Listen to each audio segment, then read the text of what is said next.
안녕하세요. 이번엔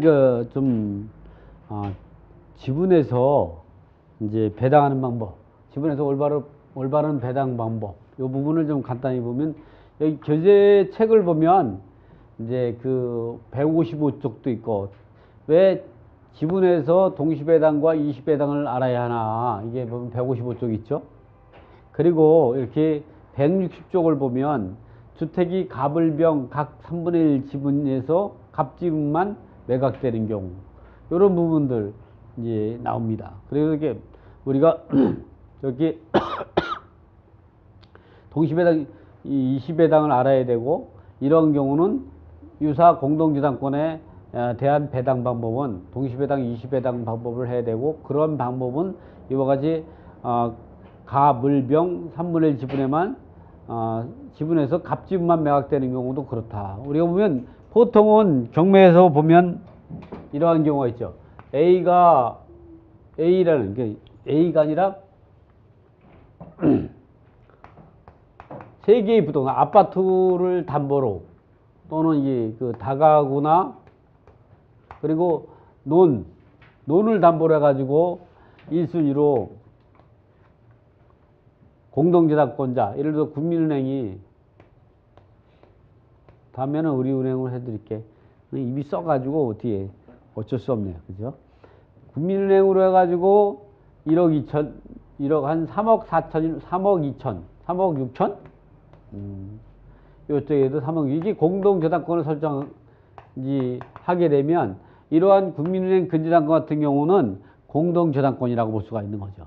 그래서 이럴 때에는 이 근저당권자, 국민은행 근저당권자가 아파트나 다가구 논을 갖다 경매 넣을 때에는, 일괄 경매 넣을 때는 물건번호 1번, 2번, 3번 하는 거죠. 물건번호 2016-1, 2, 3, 4, 그리고 물건번호 1번, 요거 물건번호 2번, 물건 3번, 이렇게 해서 매각이 돼서 전체가 매각이 되면 동시배당표를 짜가지고 이 사람은 여기에 경매대가 비율로, 여기에 경매대가 비율로, 여기 경매대가 비율로 안분해서 배당을 받고, 나머지는 나머지 경매대가로 갖고 이 배당을 받으면 되는 거죠. 그러나 지분 같은 경우도, 이런 경우는 유사 공동지당권이 아니라 일반 공동지당권이 되는 거죠. 이런 것들은. 근데 이러한 것들이 지분에서 그대로 적용이 된다는 거죠. 예를 들어 가지고 아파트가 A가 3분의 1, B가 3분의 1, C가 3분의 1이다. 그런데 요 지분만 여기에 A, B, C를 공동채무자로 1순위로 우리은행이 그 3억 6천을 갖다가 근저당을 설정했다. A, B, C를 공동채무자로 해서 이 설정했다. 이랬을 때 이 A 지분이 먼저 이 경매가 들어갔을 때에 배당하는 방법을 살펴보면, 2순위로 누가 있느냐? 임차인이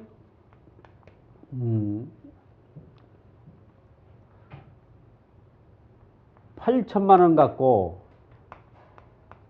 전입신고도 하고 확정일자도 갖췄어요. 그 세 번째로 그 근저당이 뭐 한 5천만 원 갖고 설정이 됐다. 4순위로 임차인이 1억 원 갖고 설정됐다. 이랬을 때 이 물건이 얼마 매각이 됐냐 하면은, 예를 들어 가지고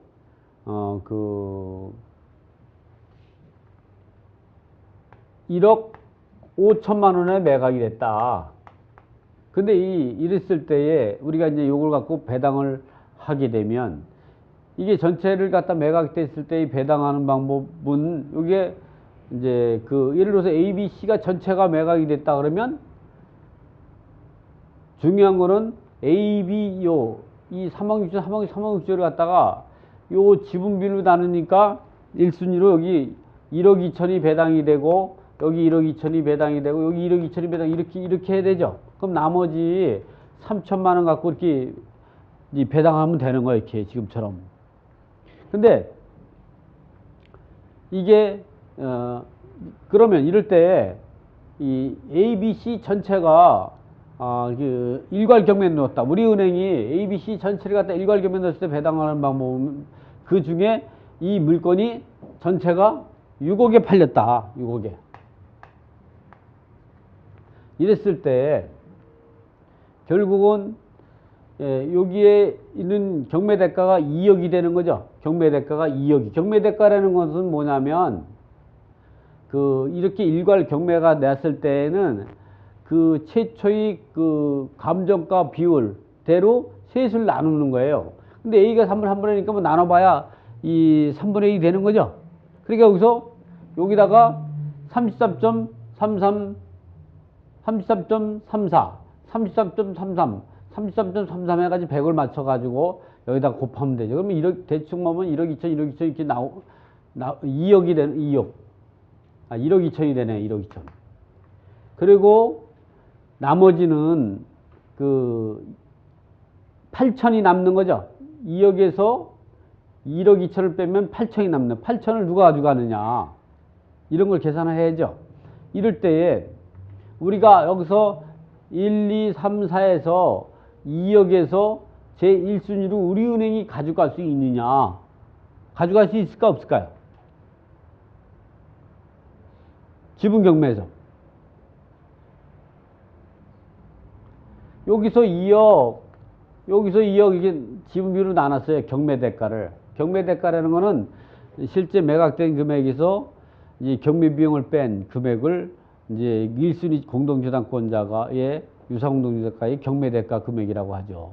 6억의 경매비용을 뺀 금액이 6억이라 그러면 3분의 1씩 나누면 2억, 2억, 2억이 되겠죠.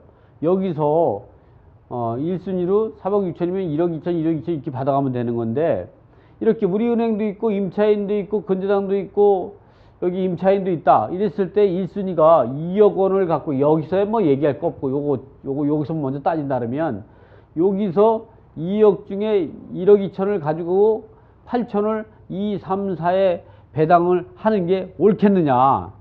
우리가 일반적으로 볼 때는 그게 옳다고 생각할 수가 있겠죠. 우리가 따져봐야죠. 왜냐면 우리가 특별우선채권이라는 게 있죠. 특별우선채권은 필요비, 유익비, 사안 청구권이 있고 그 다음에 최우선 변제가 있고 그 다음에 확정일자 우선 변제가 있는 거죠. 그러면 그럴 때 최우선 변제는 누굴 기준하냐? 소액임차인 결정 기준을 갖고 하는 거죠. 이 우리은행이 언제 근저당이 설정되는가를 따져봐야죠. 예를 들어 가지고 우리은행 근저당이 2012년 1월 30날 설정이 됐다. 이러면 이 당시에 소액임차인에 해당되려면 얼마냐? 2010년 7월 26일부터 2013년 12월 31일까지는 얼마에? 소액임차 보증금이 7,500이죠? 7,500만 원 이하일 때 일정에 2,500만 원을 우선배세 받을 수 있는 건 최우선배세 받을 수가 있는 거죠. 그러면 이 사람은 얼마에? 7,500이니까 8,000이니까 해당이 안 되죠? 이 사람은 1억이니까 해당이 안 되죠? 그래도 1억 좀 되는 걸 한번 만들어보지. 너무 재미가 없죠? 요거를 6천만 원. 이 사람 6천만 원이에요. 이렇다면 배당을 어떻게 하냐? 1순위로 그 4번 임차인, 4임차인이 2,500만 원을 갖다가 최우선 변제금으로 이렇게 배당을 받는 거죠. 여기다 하나 딱 거가지고 뭘 뒀느냐? 이때 소액임차인 결정 기준 주는 우리은행 근저당. 그래서 7,500만 원 이하일 때 2,500. 이렇게 정리하면 아주 깔끔하게 정리된다. 이렇게. 그 다음에 2순위는 뭐냐? 2순위는 요거를 2순위는 이제 누가 할까요? 2순위. 더 이상 소액임차인이 없으니까 우리은행이 받아가죠. 우리은행이 1억 2천만 원을 갖다가 배당을 받게 되고, 3순위로는 또 따져봐야죠. 뭘 갖고 따지냐? 이 확정일자 갖고 따지. 소액임차인 결정기준은, 우리가 소액임차인 결정기준이 뭐가 되는가? 결정기준은 주택임대차법, 주인법 시행령은 대통령령이죠. 시행령 부칙 제4조에 있죠. 이것은 여기서 말하는 거는 뭐냐면 담보물권을 말하는 거예요. 담보물권. 주택임대차법이 개정되기 전에 소액임차 보증금이었다가 법 개정 이후에 이제 개정 전에는 이게 법 개정 전에 설정된 저당권에 대해서는 법 개정 이후에 소액임차인 된 자는 법 개정 전에 설정된 저당권에 대해서 소액임차인을 주장할 수 없다, 이런 얘기거든요. 이게 바로 소액임차인 현행법상 소액임차부, 즉 2016년 3월 30일부터는 1억 이하일 때 3,400만 원이 최우선면을 받도록 최우선면적이 시행 공표가 됐는데, 그렇다고 하더라도 2014년 1월 10일 날 설정된 근저당이 있다 그러면 거기에 대해서는 대항하지 못한다는 거죠. 그럴 때 따질 때 여기서 말하는 담보물권은 뭐냐? 근저당하고 담보가 든 게 전세권, 확정일자부, 임차권, 그리고 등기된 임차권. 이렇게 여기서 등기된 임차권은 민법 621조에 의한 임대차 등기가 있을 수 있고, 주택임대주 3조의 4회 또는 상가건물임대차보법 제6조에 의한 임차권 등기명령에 의한 임차권 등기 두 가지를 포괄하는 개념이건 등기된 임차권은. 어쨌든 이런 것들을 기준으로 하니까 이 확정일자도 소액임차인을 결정하는 기준이에요. 이 확정일자가 언제냐? 예를 들어서 2014년 1월 10일 날 설정이 됐다 그러면 요걸 기준으로 따질 때는 9,500만 원 이하일 때 3,200이 되는 거죠. 응? 그러니까 했을 때는 누구냐? 얘도 9,500이죠. 이럴 때는 2번 임차인은 한 번도 못 받았죠. 3,200. 또 2번 임차인은 이 4번 임차인은 얼마를 받았어요? 아까 2,500 받았으니까 2,500 받았으니까 700만 원 더 받으면 되죠. 700만 원. 그러면 잘 보세요. 여기서 2억인데 1순위로 2,500을 빼고 요거 하면 요걸 빼면은 6,400. 6,400이니까 2억 400이 되죠. 그 400만 원이 초과되죠. 그 400만 원큼은 줄여야지. 이걸 두 개를 갖고 어떻게 하냐? 1번은 이제 400만 원을 줄이려고 그러면 여기에 3,900이니까 3,500이면 되는 거죠. 3,500만 원. 또 이 2번 요것도 3,500 갖고 곱하기 전체의 채권액은 3,900 분의 3,200. 여기 3,900 분의 700. 이렇게 하면 안분이 되겠죠. 제가 한번 계산기로 한번 좀 계산을 해보죠. 그러면 얼마를 가져갈 수 있냐면 3,200 나누기 3,900 곱하기 3,500만 원이면 이 사람은 2,871만 7,949원이 되고, 이 사람은 700 나누기 3,900 곱하기 3,500만 원이면 이 사람은 628만 2,051원으로 배당이 종결된다. 이런 식으로 배당을 하게 되는 거죠. 이렇게. 그러니까 이렇게 우리가 이렇게 요건 이렇게 계산하고 요건 또 1억 2천 빼고 이렇게 또 계산하면 돼. 지금처럼 B나 C도 마찬가지죠. 이렇게 지분 경매에서 이렇게 이게 근데 그게 아니라 이렇게 계산하는데 이게 요 지분만 경매가 들어갔을 때는 어떨 거냐 여기다가 여기 있을 때는 우리은행이 2억을 전부 다 받아가죠. 이렇게 되면은 이 2번, 3번, 4번이 경매 놓았다 그러면 무이익가 나올 수가 있죠. 무이익. 근데 실무에서는 이런 경우를 무이익으로 민사집행법 102조에 의하면 무이익이면 무이익은 경매 취소라는 규정이 있죠.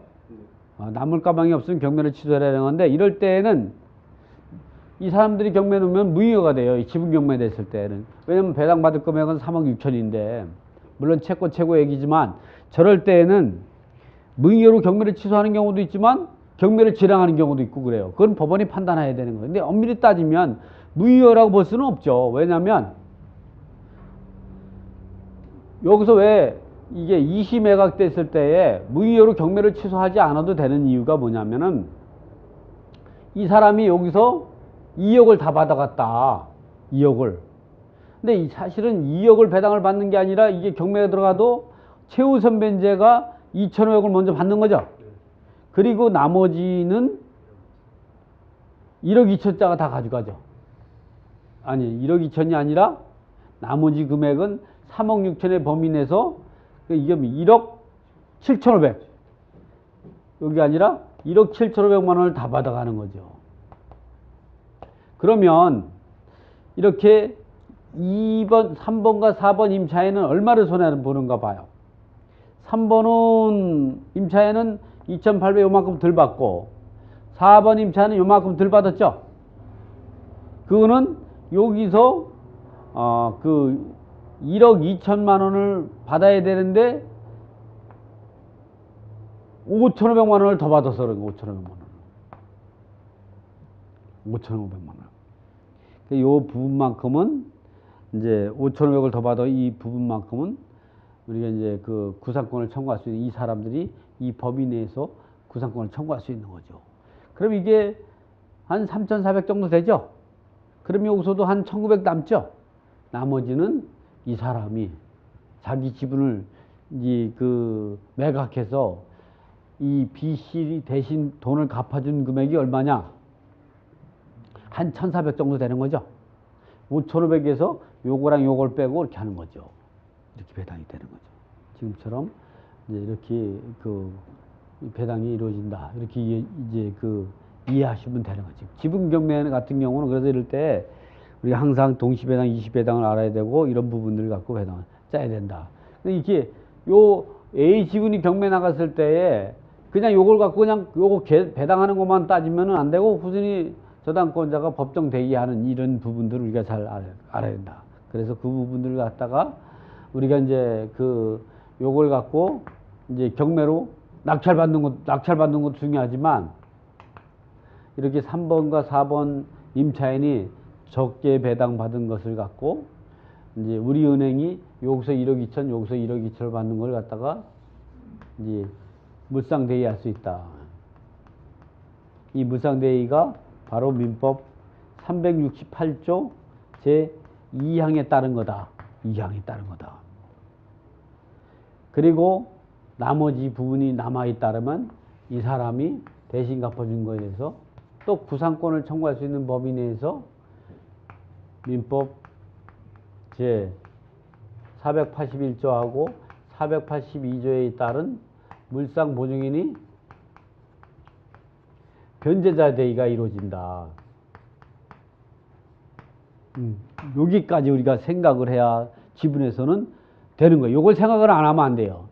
아, 나는 뭐 후순채권 안 사도 돼. 그런 게 끝나는 게 아니에요, 이게. 나중에 나머지 지분 물건을 갖다가 흔들어 버리려면 요 채권을 샀을 때 하고 안 샀을 때 하고는 이 그 힘이 틀려. 여러분 전쟁 갔을 때 권총 갖고 싸우는 거랑 어디 이제 우리 요즘 뭐 신형이 뭔지 뭐 K-소총인가요? 그걸 쏘는 거랑 누가 이기겠어요? 권총으로 쏴봐야 뭐 30m밖에 안 나가죠. 그러니까 이제 게임이 안 된다는 거죠. 이거를 사서 이렇게 민법 368조 2항에 따라서 이제 물상보증이 아니죠. 후순위 저당권자의 물상대위를 하는 거죠. 그래서 여기서 우선 면제를 하다 보면은 요 지분을 갖고 낙찰받아 가지고 시액 차이도 볼 수도 있고 이렇게 볼 수도 이런 식으로 지분을 이야기거리를 만들 수가 있어요. 이야기거리를. 여러분이 이제 보면 지분을 갖다 이렇게 낙찰 받았을 때 그 낙찰 받는 것만 갖고 따진다 그러면은 지분도 그렇게 나쁘지 않아요. 왜 그러냐면 예를 들어서 아파트에 3분의 1 지분이 경매 나왔다 생각해 봐요. 그러면 일단 좋은 게 돈이 적게 들어가죠. 또 좋은 게 뭐냐면 그 집에 아파트 소유자가 나머지 그 지분권자가 살고 있다고 생각해 봐요. 그 사람이 물론 공유자 우선 매수 할 수도 있지만 공유자 우선 매수 못하는 경우도 많아요. 사실은 여러 가지 사정 때문에. 그랬을 때에 내가 그 다른 지분권자에게 내 지분을 팔 수가 있죠. 사실 실무에는 그게 많은 거예요. 그러면 어떻게 온전한 아파트를 사가지고 이 파는 것보다 지분을 사는 게 더 빨리 해결돼. 돈도 작게 들어가고 매수자가 기다리고 있죠.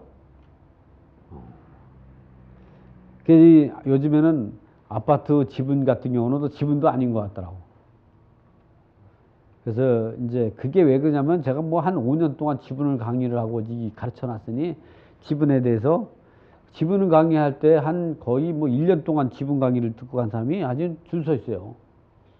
그러니 지분 가격이 좀 올라가는 건 있지만 그러니까 여러분이 할 때에도 될 수 있으면 아파트도 아파트지만 이런 임차인이 많은 거, 이 다가구주택 같은 데 임차인이 뭐 5명, 7명 이런 경우 그럴 때에 대항력 있는 임차인을 많이 찾으면 그런 가격 물건들은 가격이 많이 떨어질 수밖에 없어요.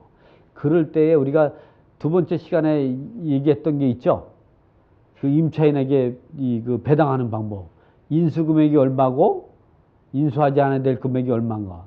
채무자로서 인수할 금액이 얼마고 물상보증이 담보책임이 얼마고. 근데 물상보증이 담보책임을 지는 것 갖다가 제대로 생각하지 않으면 어떻게 하냐면 독박을 쓸 수가 있는 거예요. 물상보증인이 갚을 능력이 없다면 어떻게 채무자가 물상보증인 것까지 다 대신 변제해 줘야 되는 그런 이 상황이 발생할 수 있는 거죠. 그래서 우리가 그런 부분들을 이렇게 지분 경매에서는 이렇게 어떤 지분이 경매가 들어갔을 때도 이렇게 여러 가지 사항을 갖고 우리가 분석을 해볼 필요가 있다. 이번에는 한번 다른 걸 한번 생각해 볼까요?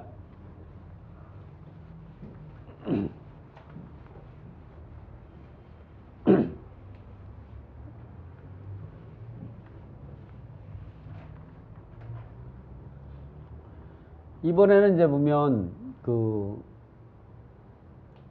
갑이 3분의 2 지분을 가지고 있고 을이 3분의 1 지분을 가지고 있는 상황에서 이 지분이 이제 3분의 2 지분이 이제 경매가 났다.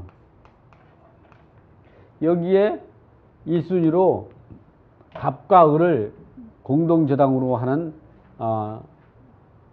임차인이 있다. 그랬을 때 임차인이 아니라 근저당이 있다. 이제 근저당권자가 있다 하면 여기 전체를 갖다가 1억 2천만 원을 3억 6천만 원 설정을 했다. 그리고 2순위로 갑이 임차인이 뭐 한 1억 원을 갖다가 전입도 하고 확정일자도 갖췄다. 또 세 번째는 을 임차인이 뭐 6천만 원 갖고 전입도 하고 확정일자도 갖췄다. 이번에는 병 임차인이 예를 들어서 뭐 4천만 원 갖고 전입하고 확정. 이번에는 5번에는 뭐냐면 당해세가 있어요. 당해세가 500만 원 있다. 근데 여기서 이제 갑하고 을하고 이게 근데 갑 지분이 예를 들어 가지고 갑하고 을하고 전체가 6억에 매각이 됐다. 그러면 이 6억의 3분의 2면 4억이 되는 거죠. 요건 2억이 되는 거죠. 에? 이 4억 갖고 이걸 배당을 한번 해보자는 거죠. 4억을. 제일 중요한 거는 말소기준권을 찾는 거죠. 이 말소기준권리가 근저당인데 이 근저당권에 이에 대항할 수 있는 임차인은 없죠. 그 대항력 있는 임차인이 없어요. 근데 이 근저당보다 우선해서 변제받을 수 있는 특별우선 채권이 최우선 변제자금이 있죠. 이럴 때에는 이 근저당이 소액임차인 결정 기준이 되느냐를 봐야 돼요. 그러면 이게 가불병의 소액임차인 결정 기준이 되려고 그러면 어떻게 하냐? 이 가불병이 근저당 설정 당시에 소액임차 보증금에 해당이 돼야 돼요. 즉 더 쉽게 말하면 옛날에 그런 말 많이 하죠. 은행에서 방빼기 했다. 방빼기. 여러분 대출할 때 방빼기 한다 뭐 이런 얘기. 지금은 그런 표준어가 아니지만 이해력이 빠를 때는 가장 빠르죠. 그 최우선 변제를 빼는 거죠. 방 하나에 최우선 빼는. 그럴 때는 이 근저당이 언제 설정이 됐는가를 봐야 돼요. 예를 들어서 근저당이 언제냐? 2009년 10월 10일 날 설정이 됐다. 근저당이. 이렇다면 소액 입찰 되려면 2008년 8월 21일부터 2010년 7월 25일까지는 6천만 원 이하일 때 2천만 원이 되는 거죠. 최우선 변제가. 그럼 여기서 6천만 원 이하인 사람을 찾아보니까 이 사람 아니면 얘 둘은 6천만 원 이하죠. 그럴 때는 1순위로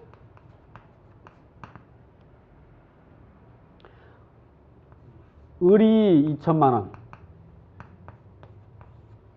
원, 병이 2천만 원, 최우선 변제금. 2순위로는 누구냐? 이 근저당이 배당을 하려고 보니까 근저당보다 우선하는 특별우선 채권 있죠? 우리가 특별우선 채권에는 뭐가 있냐? 경매 배당에서 특별우선 채권은 필요비, 유익비 성 1순위로 필요비, 유익비 상환 청구권, 2순위로는 최우선 변제금, 3순위로는 당해세가 있는 거죠.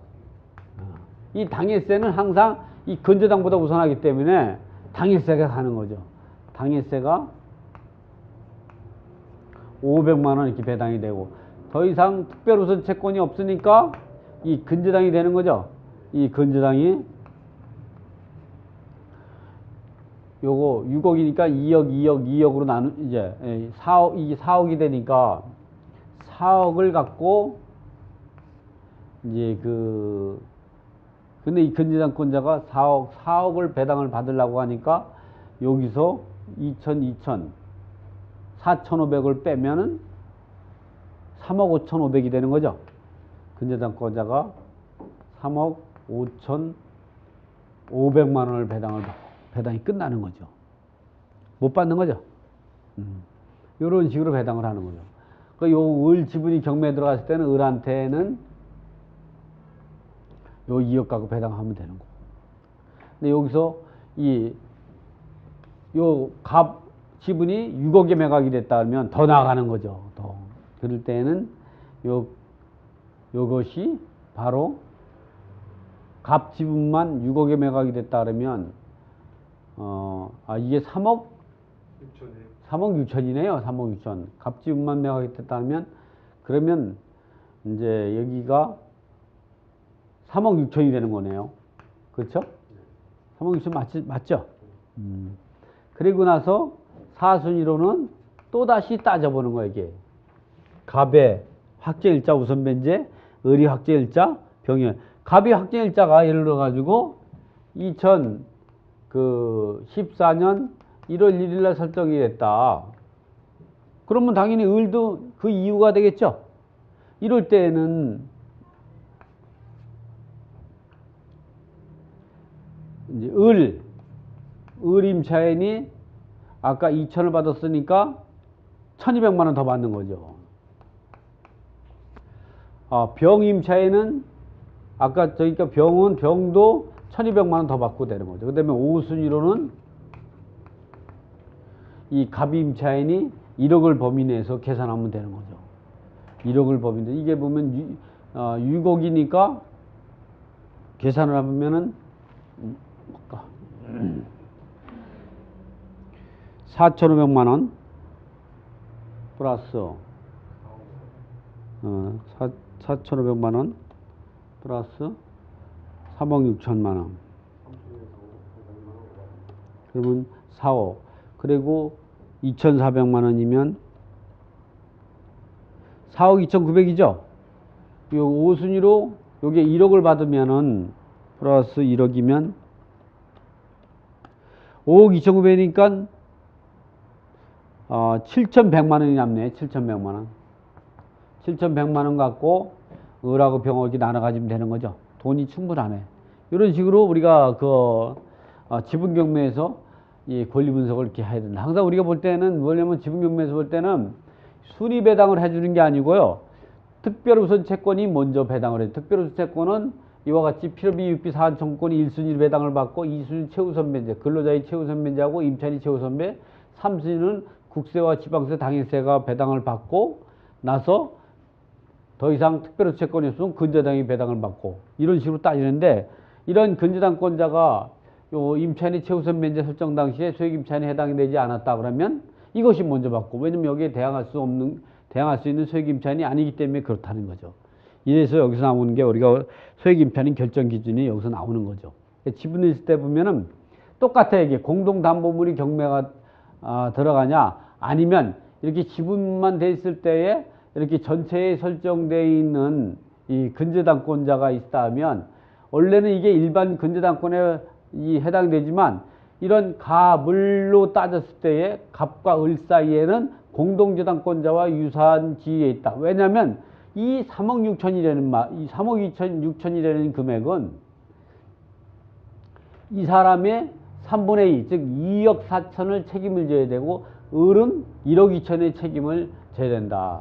근데 우리가 여기서 또 하나 잊어버리지 말아야 될 사항이 뭐냐면 이런 경우는 1순위 근저당이 갑과 을이 공동 채무자일 때만 이렇다. 근데 이 공동 채무자가 아니고 이번에는 갑이 채무자고 을이 담보 제공자다.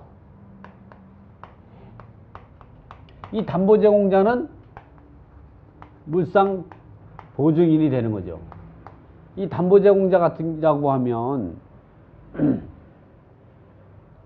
이게 동시에 매각이 됐다고 하더라도 이렇게 여기서 4억, 여기서 2억 이렇게 배당하지 않아요. 이렇게 배당은 맞죠. 배당은 이렇게 4억 하지만 이렇게 나눠지지만 이 3억 6천은 여기서 다 받죠. 그리고 나머지 여기서는 배당금이 없고 2억을 다 이 1순위 근저당을 빼고 나머지가 배당을 받게 되는 거죠.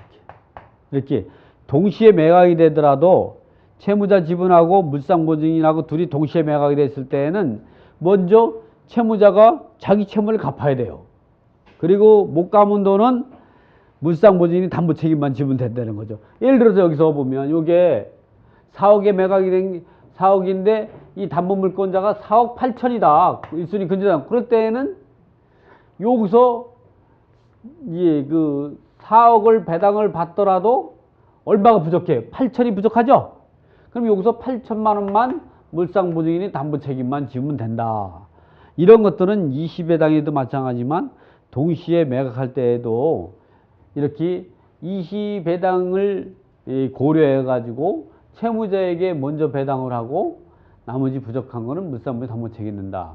그런데 반대로 우리가 물상보증인께 매각이 됐을 때는 어차피 물상보증인이 돈을 다 받는 거죠. 여기서 2억이 매각됐다면 여기서 배당을 갖다가 2억을 먼저 배당받으면 아직도 이 사람 얼마가 배고파요? 2억 8천이 배가 고프죠? 그러면 2억 8천은 여기서 이 사람이 받지만 이 을이 얼마를 대입변제해 주냐면은 2억을 대입변제해 준 거죠. 그 2억만큼은 여기다가 구상권을 청구할 수 있다. 이런 부분에서 우리가 물상대의가 이루어진다. 그런 부분들을 직접 대의 청구할 수 있는 거를 물상보증인의 변제자 대의지만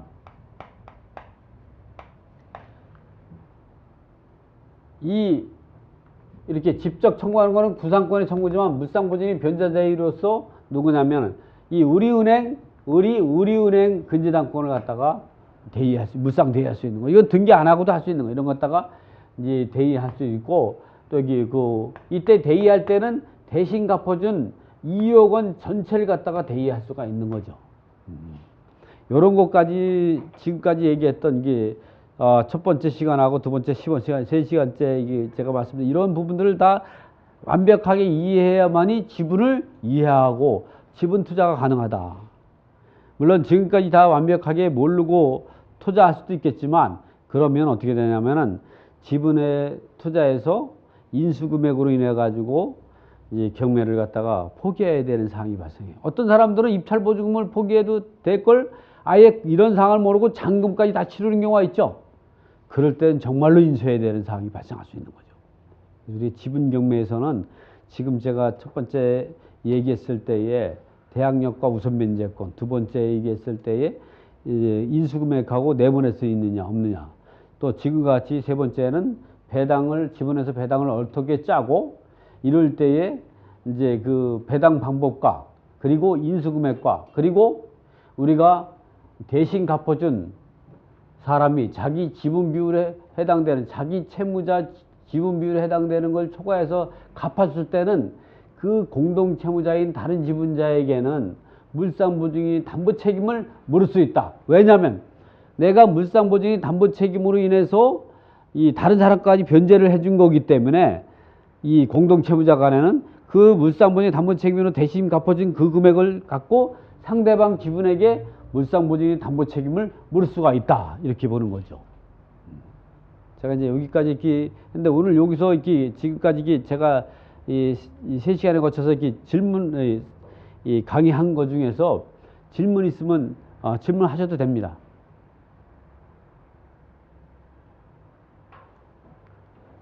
다 이해 잘 하신 거예요? 네. 잘 하셨으면 이제 수고하셨습니다. 이거로 끝나겠습니다. 감사합니다.